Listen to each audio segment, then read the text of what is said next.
Because here in the 8th chapter of the book of 1 Samuel, it says in the first verse, when Samuel grew old, he appointed his sons as judges for Israel. The name of his firstborn was Joel, and the name of his second was Abijah. And they served at Beersheba. But his sons did not walk in his ways. They turned aside after dishonest gain and accepted bribes and perverted justice.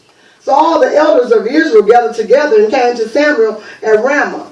They said to him, "You are old, and your sons do not walk in your ways. Now appoint a king to lead us, such as all the other nations have." But when they said, "Give us a king to lead us," this displeased Samuel. So he prayed to the Lord. And the Lord told him, listen to all that the people are saying to you. It's not that they have rejected you, Jesus, but they have rejected me as their king. So see, we got to be careful what we ask for. Come on. Because we can put anything in the place of God. He's saying because of this, God was going to give them what they wanted. But it wasn't going to be really what they wanted. Jesus. Ain't that sad? We have to be careful in this hour what we ask God for. Amen. I know people have asked God, I want a husband just like such and such. I don't know what they're going through. Jesus. Or I want a woman like such and such, you know. And we're good at that. Or I want me a house like such and such. But we have to be careful what we ask for. And even when we lay pregnant, we have to be careful. Like I tell my daughter this morning, I'm going to bag it up. She was talking about how your children are. And I said, well, we have to be careful before we get pregnant who we allow to come into our lives. Come on. We really do.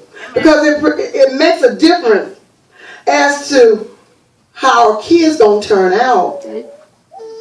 Because most of the time, as Christians, we're going to find as a man, he ain't a bit more saved and sanctified than that dog or cat out there in the street. Jesus. But I'm serious. People have done that before. But God is saying in this hour, I'm looking for those that are going to trust me. That's it. Because he got everything that we need. If we allow him and stop going out trying to pick things on our own. But he was just telling Samuel, it's not on you.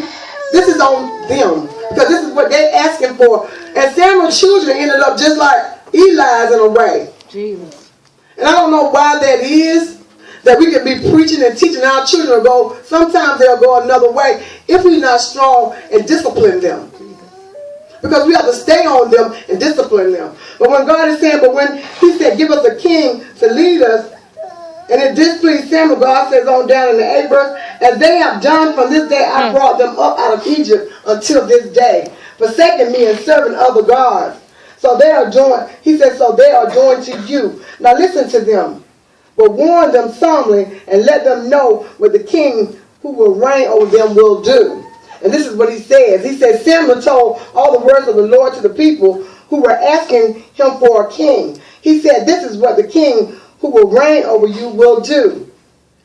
He will take your sons and make them serve with his chariots and horses, and they will run in front of his chariots. Some he will assign to be commanders of 1,000 and commanders of 50s, and others to plow his ground and reap his harvest. And still others to make weapons of war and equip for the chariot.